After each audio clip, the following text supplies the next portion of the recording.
Bismillahirrahmanirrahim. Assalamualaikum warahmatullahi wabarakatuh.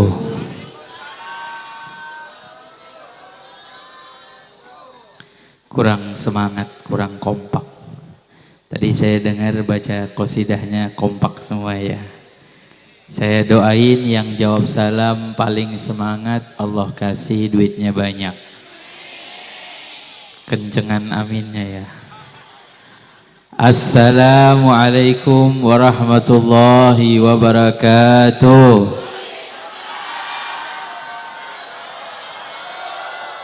Alhamdulillah. Alhamdulillahilladzi hadana bi'abdihil mukhtari man da'ana ilaihi bil'idni wa qad nadana.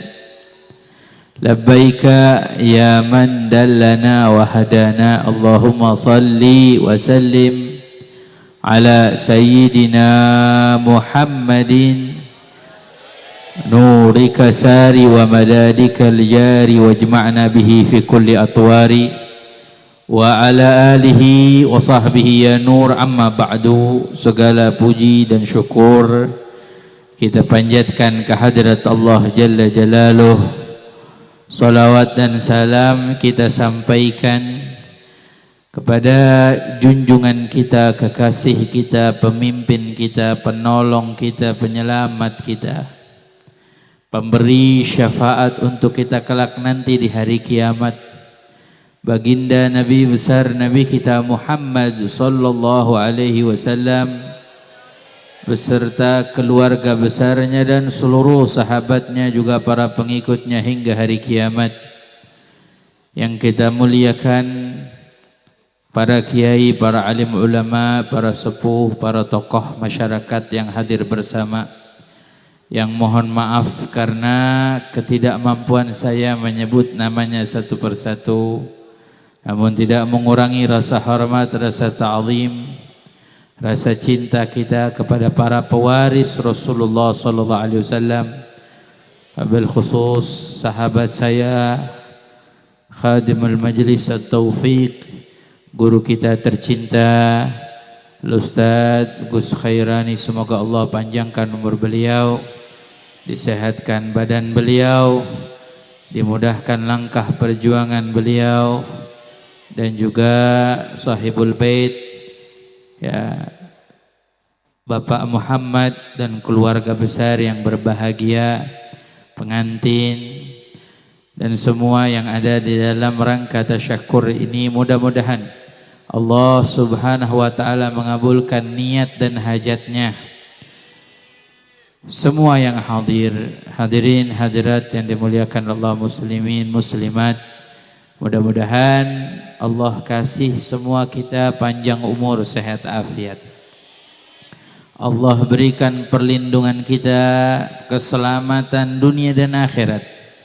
Yang hadir malam hari ini dengan niatnya, hajatnya dikabulkan oleh Allah, rezekinya diluaskan oleh Allah, anak-anaknya dijadikan anak-anak yang soleh solehah. Amin Allahumma amin. Kita mengingat malam hari ini diundang oleh sahibul bait, namun perkumpulan yang mulia ini Allah subhanahu wa ta'ala yang mengumpulkannya. Sahibul bait perantara namanya ya, sebab yang menjadikan kita, tapi al-musabbibnya Allah yang mengumpulkan kita, Allah subhanahu. Jangan lupa dalam hidup itu ada sebab, ada musababnya. Banyak orang yang hidup di zaman kita ini lebih memperhatikan sebab tapi lupa dengan musababnya, al-musabbibnya lupa. Contohnya nggak usah jauh-jauh, sekarang lagi ramai yang namanya virus.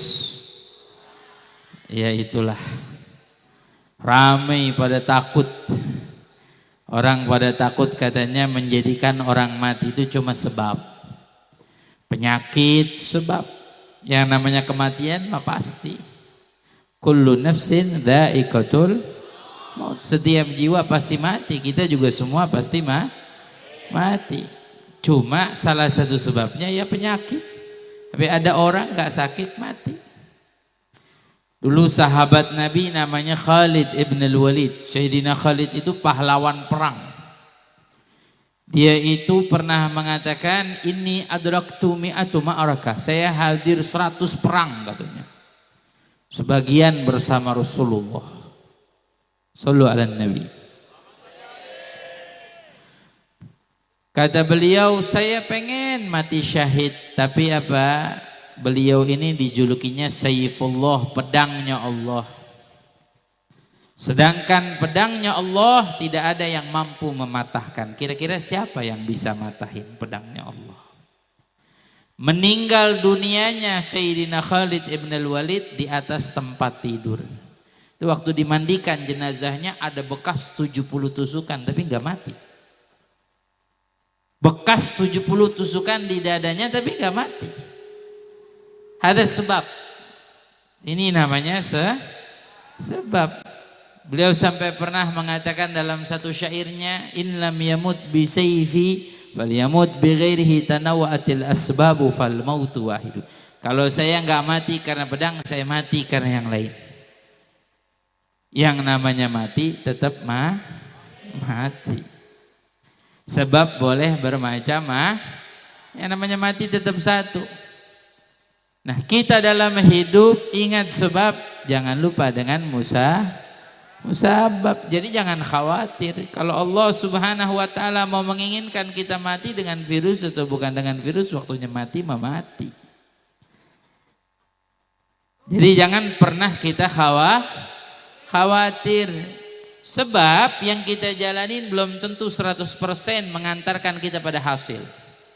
Tidak semua sebab mengantarkan pada hasil. Contoh, ada orang kerjanya keras, tiap hari ngangkatin batu, ngangkatin kayu, gajinya nggak seberapa. Ada orang kerjanya di bawah tempat AC, ada komputernya, gajinya banyak. Kalau kita bicara sebab yang kerja keras, mestinya gajinya lebih banyak. Tapi kita lupa dengan siapa yang memberinya.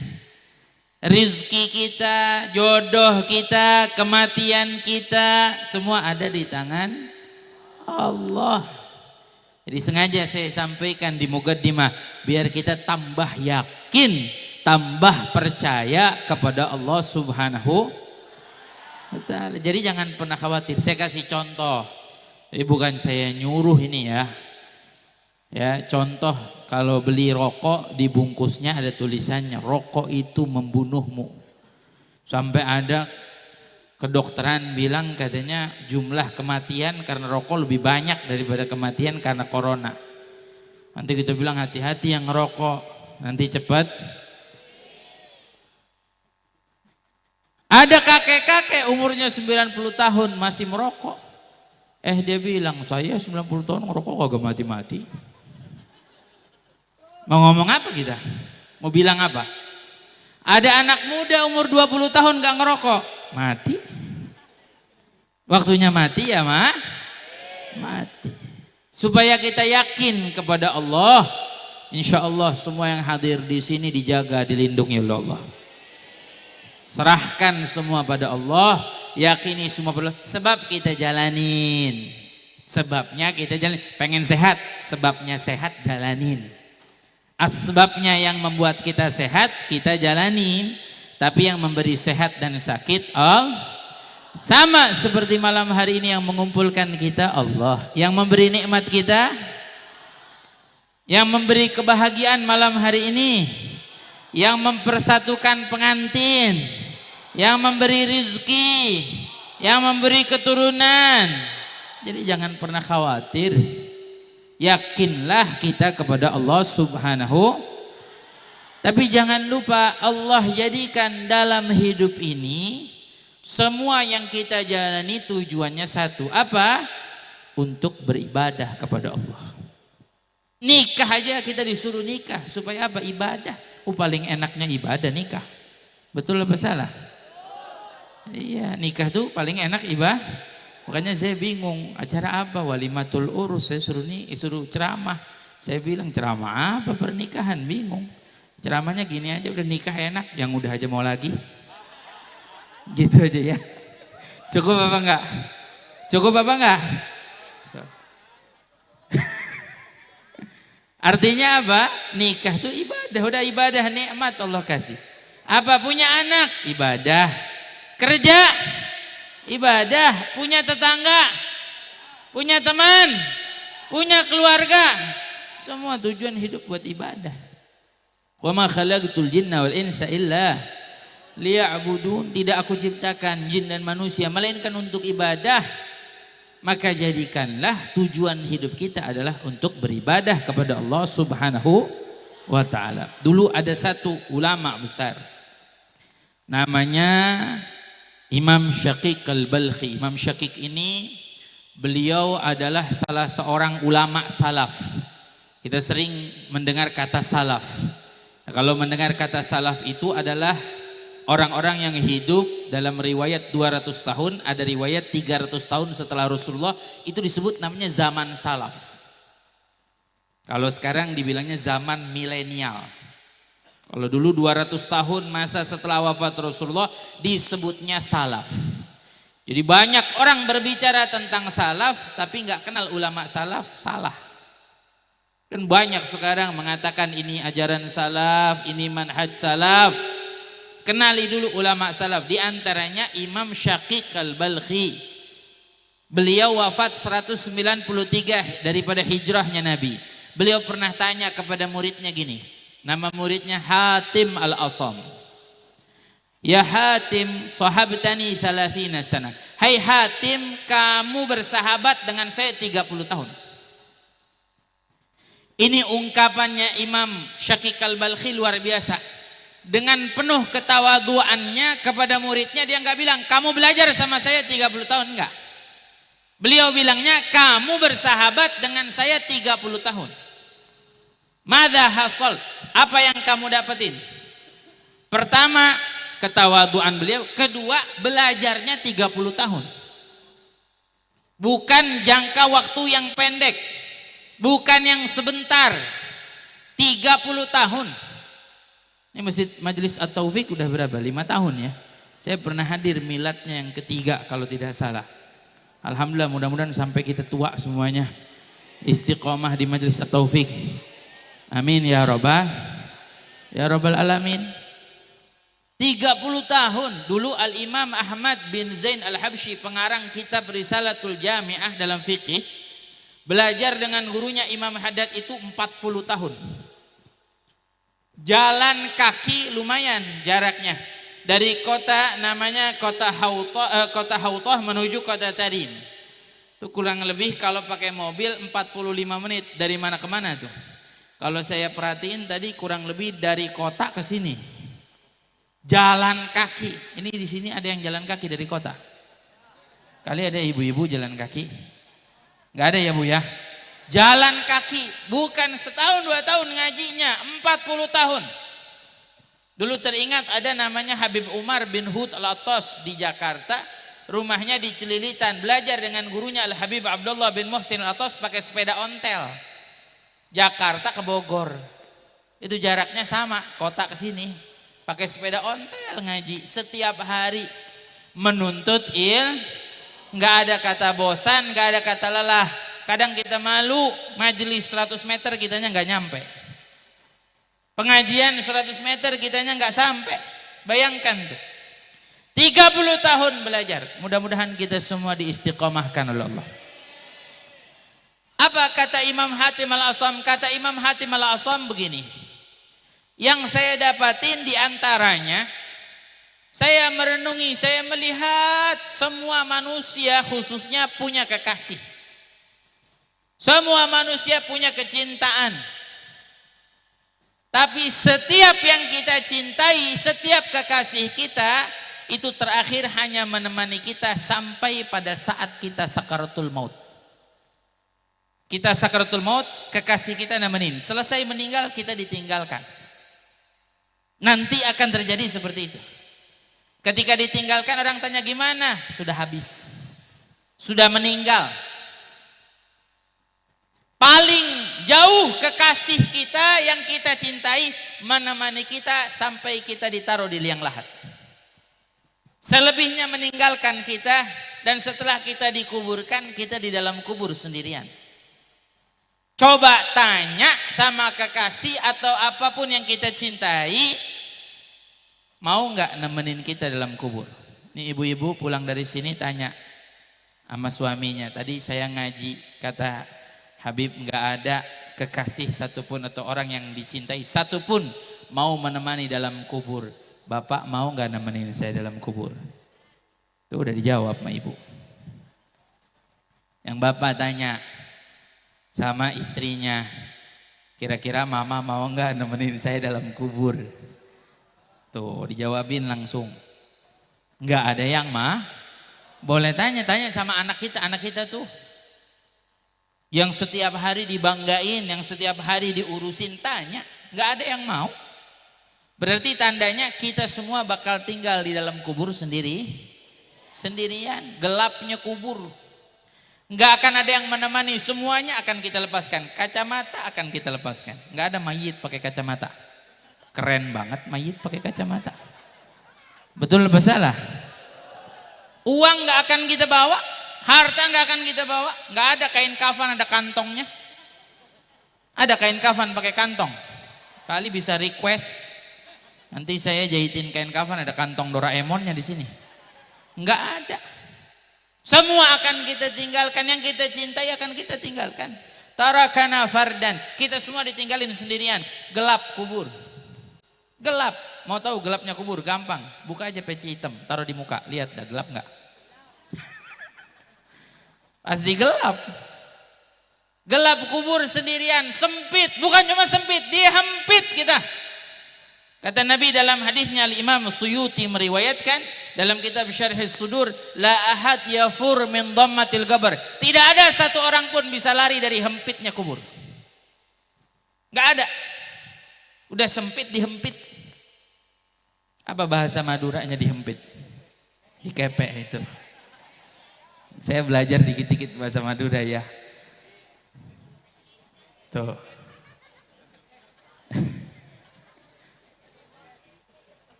Sedikit maksudnya. Ya itu dikepek. Sampai Sayyidah Aisyah pernah nangis, Bu. Istri Rasulullah pernah nangis ketika melihat ada jenazah anak bayi. Jenazah anak bayi nangis. Ditanya kenapa nangis? Ini kan anak bayi, nggak ada dosanya. Dijawab anak bayi itu akan dihempit dalam kuburnya. Kalau anak bayi itu dihempit bagaimana saya? Katanya. Tidak ada yang bisa lari. Bedanya orang yang beriman, Allah berikan pertolongan Allah. Dan orang-orang yang tidak beriman, Allah subhanahu wa ta'ala berikan siksa dalam kubur. Makanya kubur ada nikmat kubur, ada siksa kubur. Mudah-mudahan Allah jadikan nanti kubur kita semua mendapat nikmat. Saya merenungi kekasih apa yang mau menemani saya dalam kubur. Siapa yang mau menemani saya dalam kubur? Tidak saya dapati kecuali satu.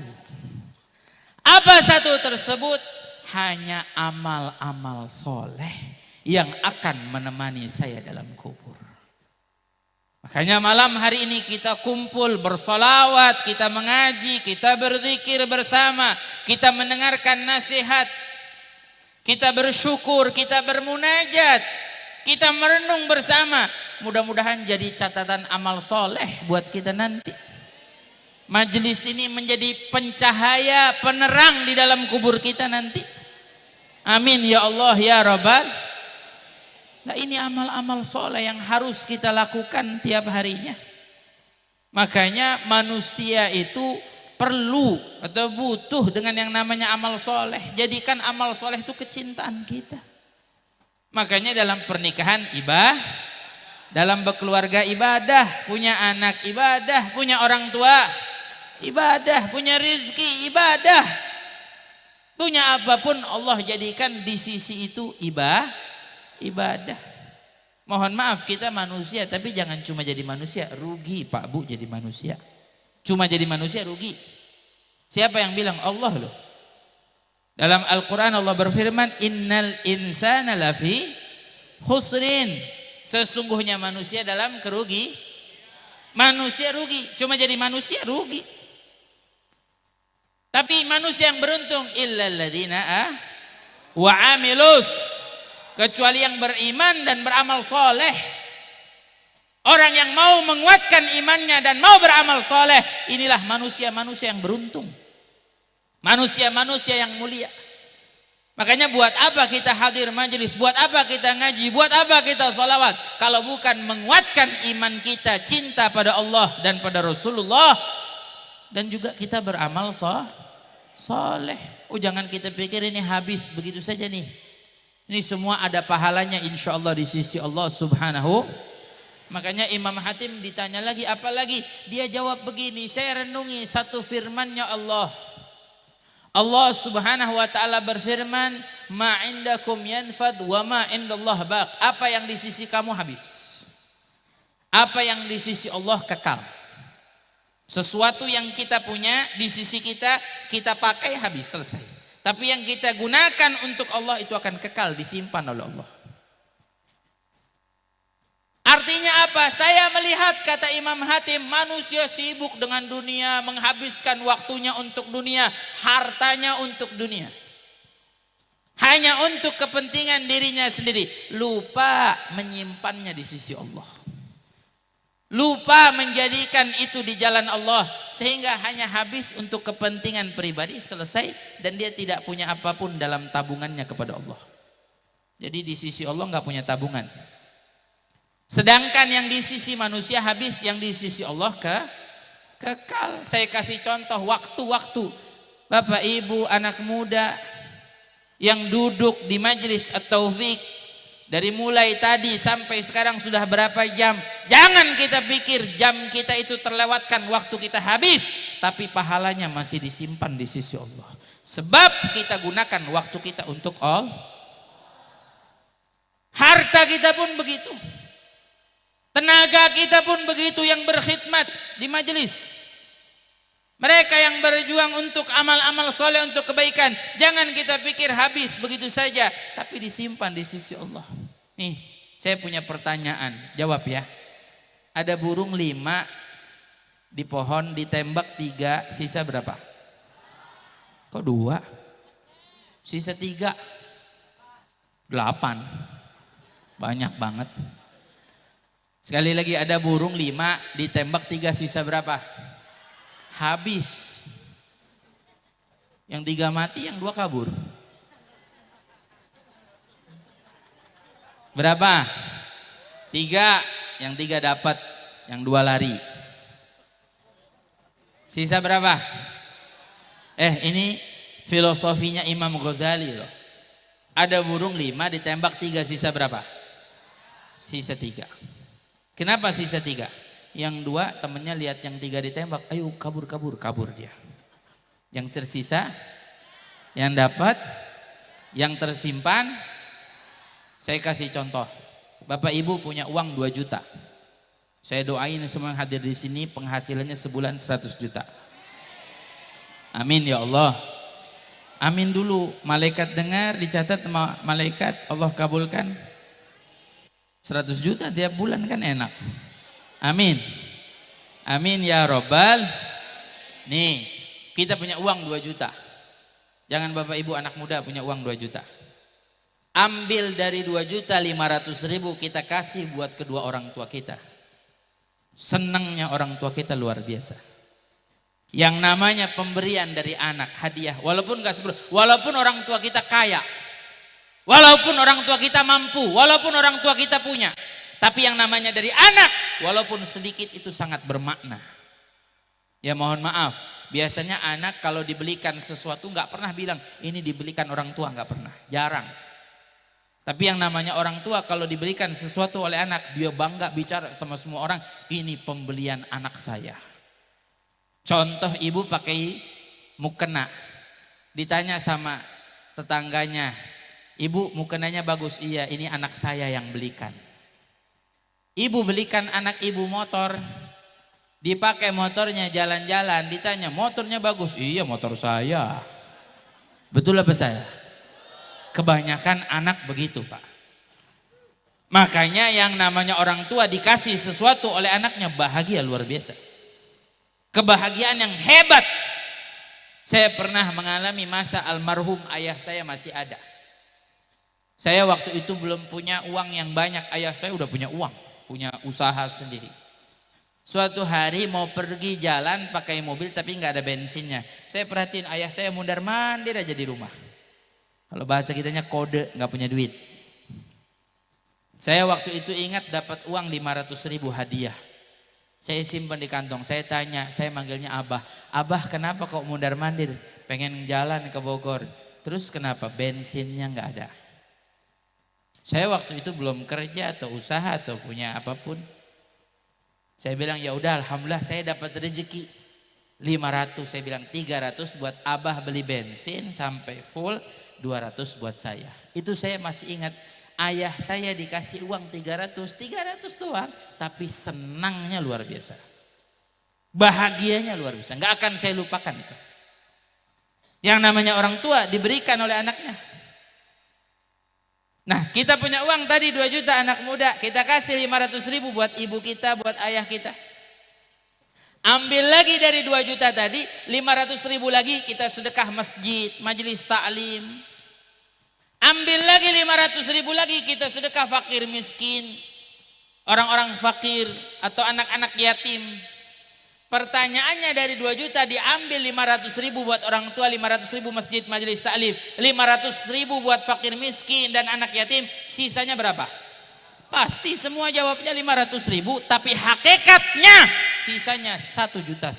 Kenapa?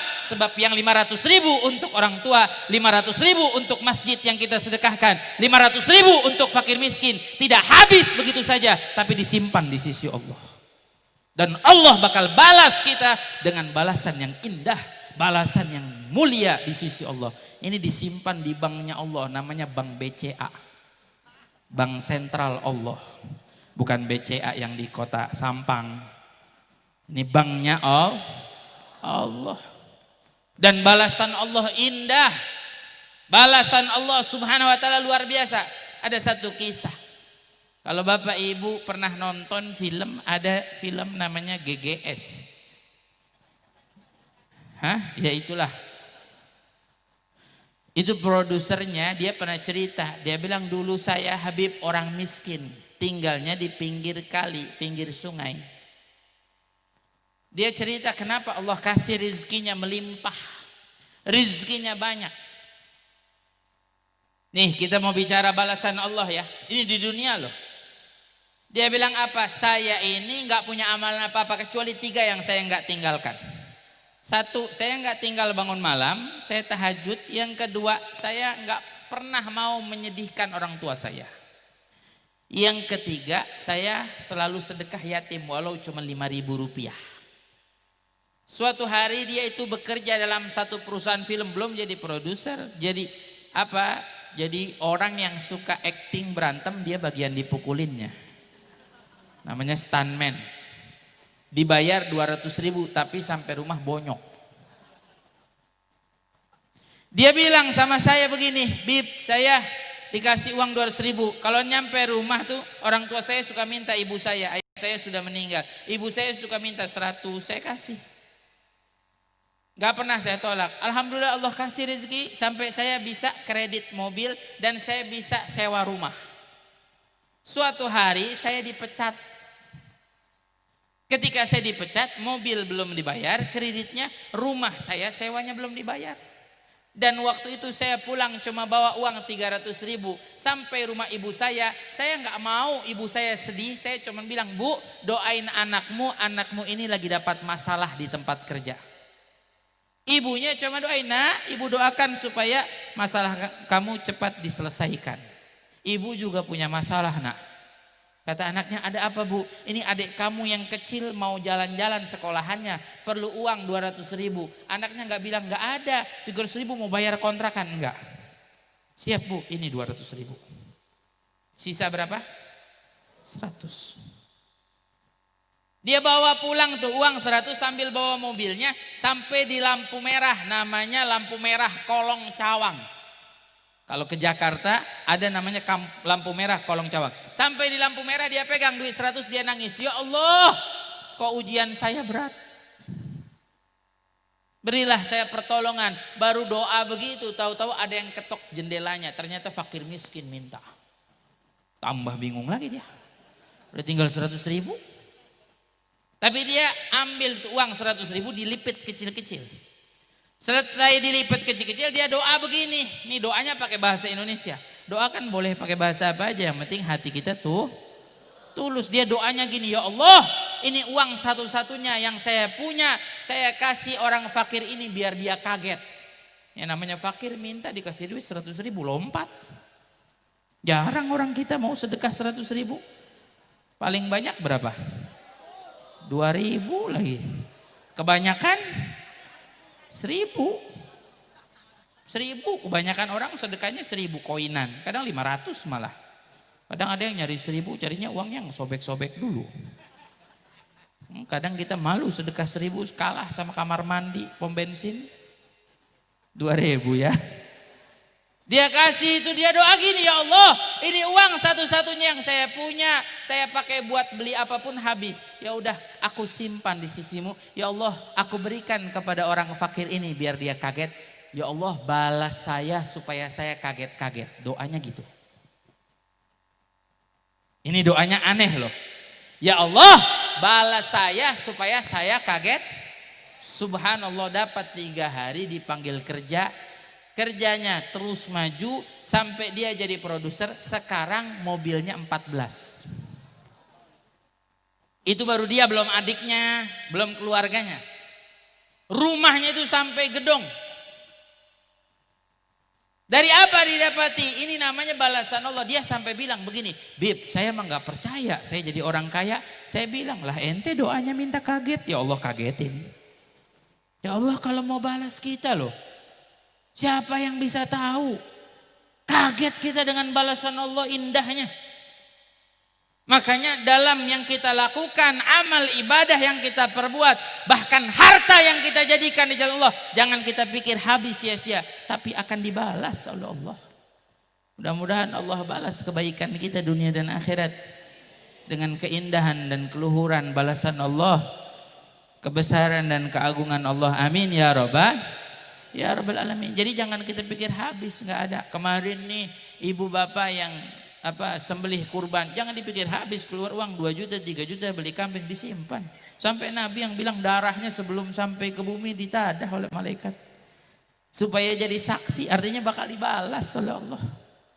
Bukan hanya itu saja, apalagi uang yang kita pakai untuk pergi umrah, pergi haji, jangan kita pikir habis, akan dibalas oleh Allah. Itu semuanya. Makanya kita selalu berharap, mintalah balasan Allah yang indah. Sama seperti malam hari ini, waktu kita, harta kita, mudah-mudahan nanti dibalas dengan balasan yang indah oleh Allah. Amin ya Rabbal. Ayo mulai sekarang jadikan kalau perlu tenaga kita, pikiran kita, harta kita, hidup kita ada di jalan Allah. Biar kita dapat balasan yang indah.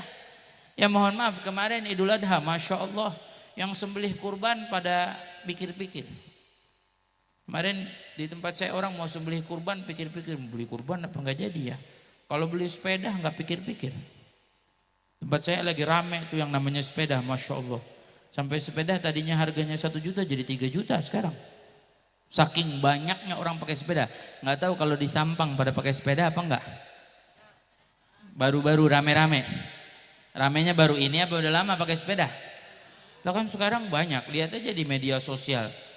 Banyak orang pakai sepeda. Habis pakai sepeda foto dia. Oh, pakai sepeda. Tukang roti aja keliling pakai sepeda nggak foto-foto. Betul nggak?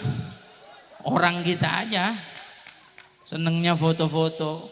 Ya pakai sepeda. Beli sepeda berapa? Sampai ada orang kirimin saya foto. Nih Bib, sepeda baru. Harganya berapa? 136 juta. Oh nggak mau, saya bilang. Mendingan beli mobil. 136 juta sepeda. Yang saya sesalkan, sedihkan, bukan kenapa orang mau beli sepeda beli. Tapi kenapa kita beli sepeda mampu? Ya mohon maaf, kita beli handphone mampu. Tapi kita kenapa beramal di jalan Allah tidak mau? Tidak mampu. Mohon maaf, ini dunia loh semua. Kita punya handphone. Handphone beli berapa? 2 juta. Mohon maaf, ma indakum yanfad wa ma indallah baq. Apa yang di sisi kamu akan habis sirna. Ini handphone 2 juta. 2 jutanya rusak. Selesai, hilang uang kita 2 juta. Sepeda harga 5 juta. Sepedanya rusak, hilang uang kita 5 juta. Bapak beli motor 15 juta. Motornya rusak, nggak bisa dipakai. Hilang uang kita 15 juta. Bapak beli mobil ratusan juta, mobilnya nggak bisa dipakai, hilang uang kita ratusan juta. Itu dunia. Nggak ada yang kita bawa mati, nggak ada yang ikut sama kita. Tapi 1.000 atau 2.000 yang kita sedekahkan, jangan kita pikir habis begitu saja. Ada di sisi Allah dan akan dibalas oleh Allah Subhanahu Wa Taala dengan balasan yang indah. Makanya saya hanya ingin mengajak. Kita banyak ditimpa musibah, bencana di mana-mana. Satu aja amalan yang mudah malam ini biar diingat. Apa?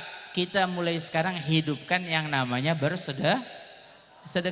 Minimal sehari 1.000, mampu nggak kira-kira?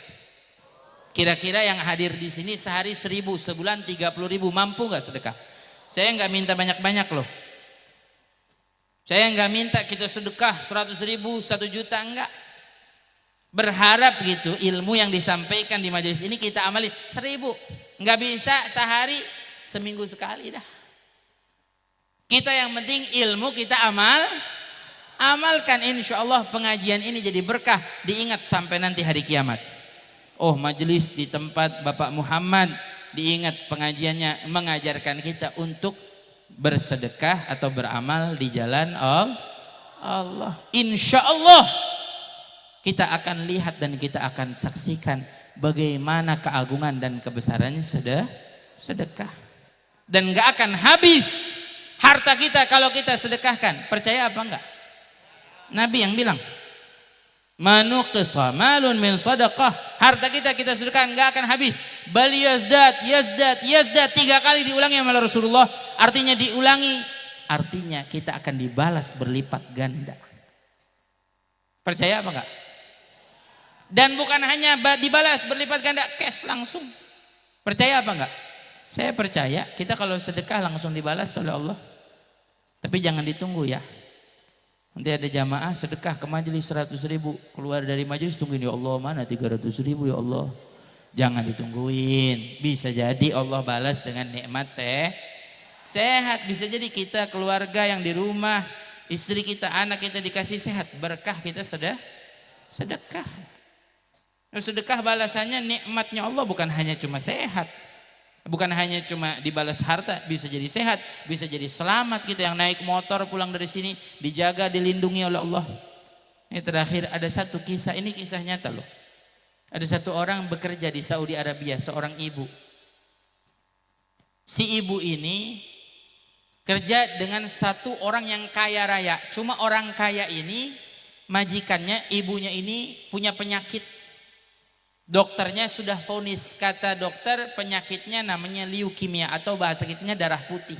Kalau kita biasa sebutnya kanker darah. Kata dokter ibu cuma bisa hidup berapa hari aja. Tapi ibu ini orang kaya, disuruh rawat di rumah sakit dia nggak mau. Dia jadikan rumahnya, kamarnya seperti rumah sakit.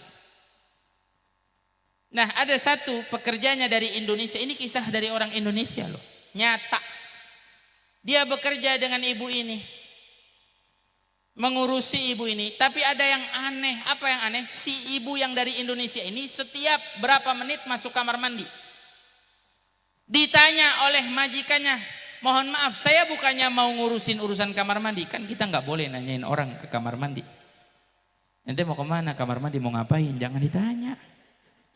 Terserah dia mau ngapain. Betul apa salah? Itu bukan urusan kita itu. Ya. Kata ibu, saya bukan ngurusin ibu kenapa ke kamar mandi, tapi nggak wajar. Orang ke kamar mandi sehari 5 kali wajar, tapi kalau setiap berapa menit kamar mandi itu nggak wajar. Ada apa? Nangis si ibu yang orang Indonesia ini. Nangis loh dia. Sambil meneteskan air mata dia bilang, mohon maaf ibu, mohon ampun. Saya ini seorang ibu yang baru melahirkan anak saya baru sebulan. Dan anak saya tinggal demi saya mencari uang ke sini mencari nafkah. Sedangkan anak saya belum saya susui. Dan setiap saya mau ke kamar mandi, mohon maaf, air susu saya harus dikeluarkan karena saya menahan rasa sakit, jadi saya pergi kamar mandi untuk mengeluarkannya. Nangis majikannya. Ya Allah, sampai segitunya dia kerja ditinggalkan anaknya masih bayi. Tahu apa yang dilakukan oleh majikannya? Majikannya bilang, ya sudah kamu lanjutkan. Dipanggil anaknya, nak ambil paspor ibu ini yang kerja sama kita. Coba uruskan, belikan tiket hari ini juga pulang ke Indonesia. Rapi dapat tiket, dipanggil, nak sini nak.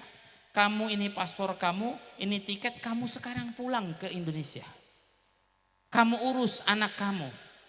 Anak kamu lebih membutuhkan kamu dibandingkan saya. Sambil apa? Dia ambil lagi uang 1 amplop, dia bilang gini, ini gaji kamu 2 tahun. Kontraknya 2 tahun, saya kasih sekarang. Sedekah dari saya untuk kamu dan kamu rawat anak kamu. Nanti kalau anak kamu sudah dewasa, sudah besar, kamu mau kembali lagi ke sini, ini nomor telepon saya, ada saya atau tidak ada saya, silakan datang ke sini dan kembali bekerja dengan saya. Gimana coba perasaan hati ibu ini yang ditolong?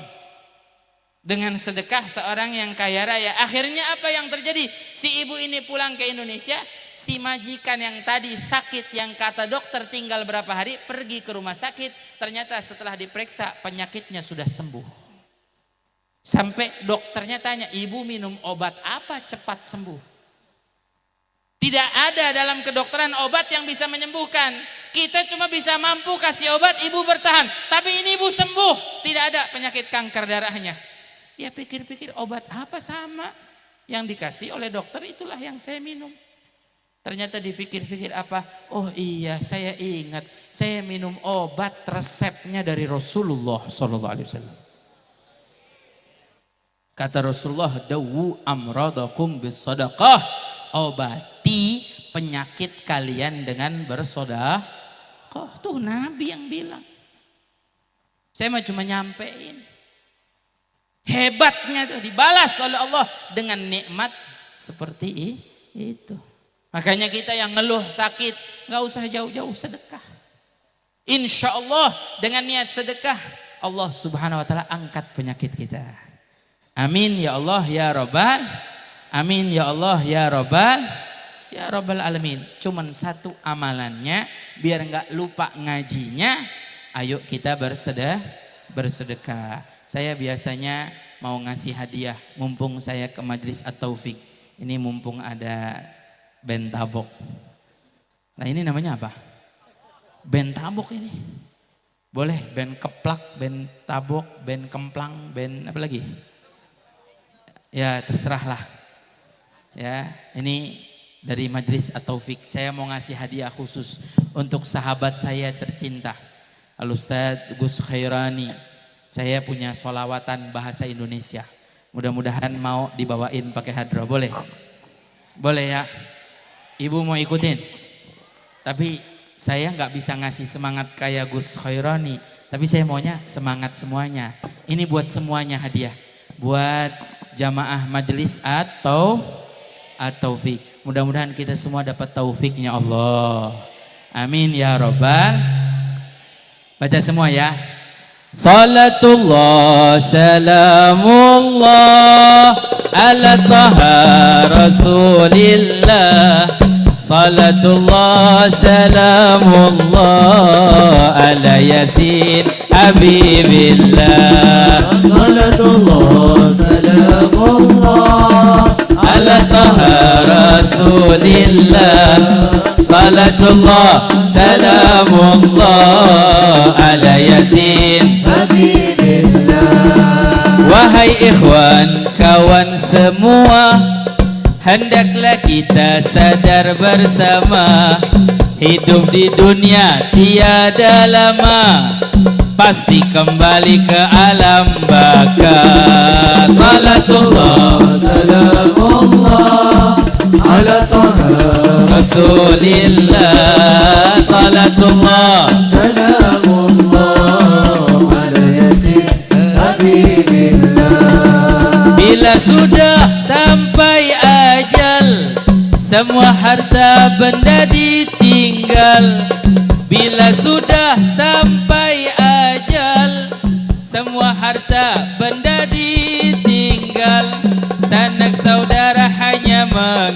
awal yang mengikut hanyalah amal. Salatullah salamullah ala taha rasulillah. Salatullah salamullah ala yasin habibillah. rasa gemetar seluruh tubuh, sanak saudara tinggalkan jauh. Terasa gemetar seluruh tubuh, sanak saudara tinggalkan jauh. Tiada tempat untuk berteduh karena tak pernah salat subuh. Salatullah salamullah ala taha rasulillah. Salatullah salamullah ala yasin. Kalaulah badan sudah terbujur, sudah berada di dalam kubur. Kalaulah badan sudah terbujur, sudah berada di dalam kubur. Kulit dan daging dipukul hancur karena tak pernah salat zuhur. Salatullah salamullah ala taha rasulillah. Salatullah ala yasin habib. Itu tandanya orang kesasar, malaikat azab semakin kasar. Itu tandanya orang kesasar, malaikat azab semakin kasar. Kulit dan daging hangus terbakar karena tak pernah salat asar. Salatullah salamullah ala taha rasulillah. Salatullah ala yasin habib. Di mana kau sahabat karib, janganlah kita sama senasib. Di mana kau sahabat karib, janganlah kita sama senasib. Dengan mereka dipukul menjerit karena tak pernah salat maghrib. Salatullah salamullah ala taha rasulillah. Salatullah salamullah ala yasin habib. Udah ya? Belum. Tunggu, saya tanya. Subuh udah? Zuhur, asar, maghrib. Yang belum apa? Emang kesini belum pada sholat isya? Kan saya tanya yang belum apa? Yang belum qasidahnya insya Allah kita sambung tahun depan. Kalau diundang lagi ke Ataufik. Mau disambung sekarang apa tahun depan? Tapi bacanya tadi sambil ngantuk. Kalau sama Gus Khaironi, Masya Allah, saya lihat tadi semangat. Sampai saya aja goyang-goyang. Giliran saya begini. Goyang ke depan tidur. Tinggal sholat isya. Di kubur ada ular berbisa, Sujaul Aqra namanya. Di kubur ada ular berbisa, Syujaul Aqra namanya. Melilit semua orang berdosa karena tak pernah salat isya. Salatullah salamullah ala taha rasulillah. Salatullah salamullah. Angkat tangan semua doa. Ya Allah, berilah pertolonganmu agar kami taat padamu. Ya Allah, berilah pertolonganmu agar kami taat padamu.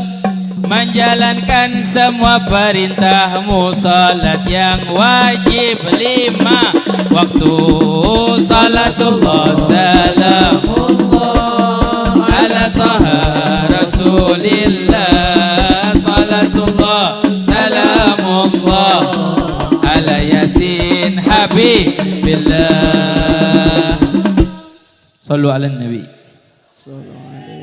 Kita ucapkan selamat datang guru kita. Hadirin hadirat yang dimuliakan oleh Allah.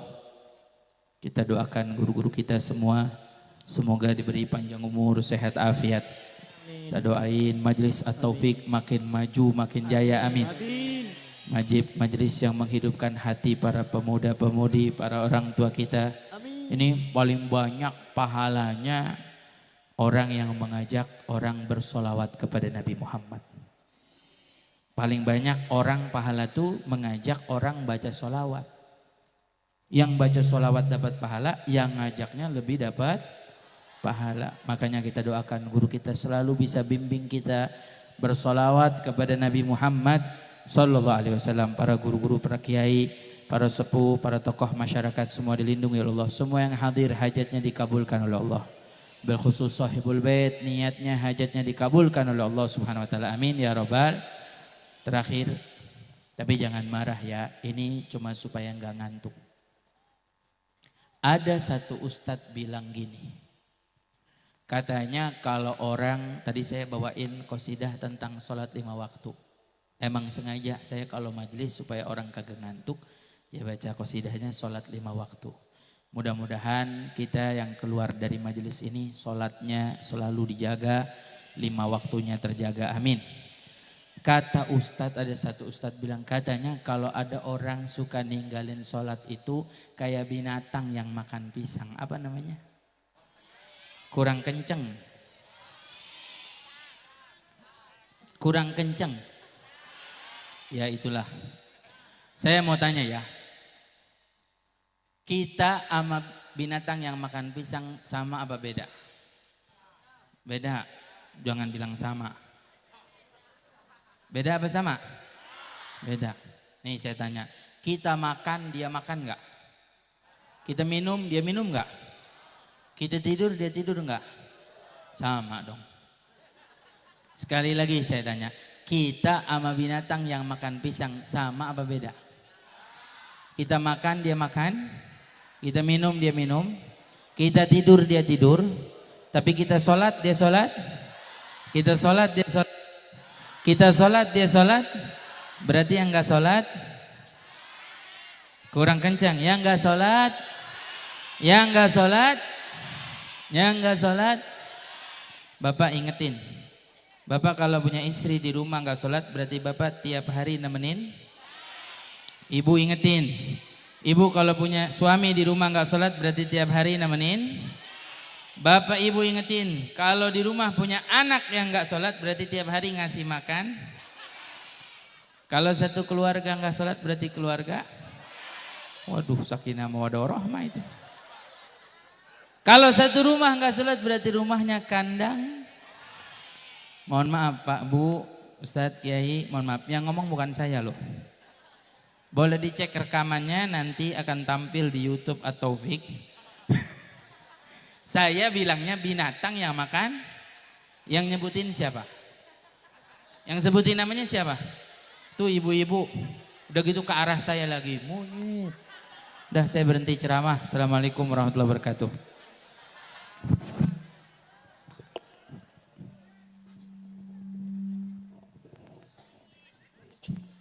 Bismillahirrahmanirrahim. Sebelum doa sebelum acara ditutup dengan doa, maksud kami. Inilah hikmah. Kalau enggak gitu kan enggak ketawa ya.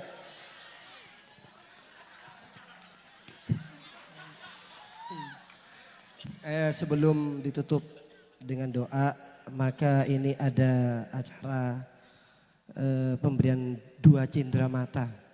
Yang pertama akan diberikan oleh Khadimul Majelis Taufik kepada Habib Bakir. Ya. Satu kemudian yang satu aja. Ini akan diberikan oleh Khadimul Majelis Taufik kepada Gus Khairan. Falyatafaddal mashkur. Paham. Tadi Habib memberikan kenang-kenangan kepada kita berupa syair, maka At-Taufik juga ingin memberikan kenang-kenangan cinta mata berupa jaket majelis At-Taufik. Tepuk tangan untuk Habib Bagir bin Yahya.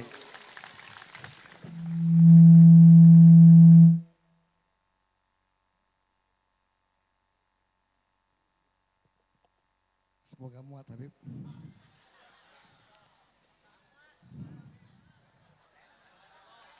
Enggak muat Habib.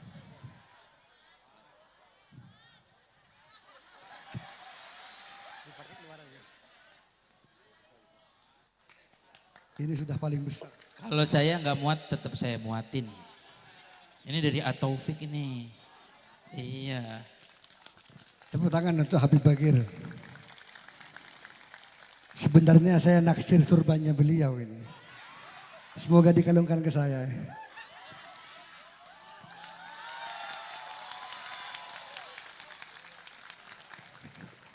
Allahumma sholli ala Muhammad. Ikhlas ini Bib. Bukan terpaksa ya.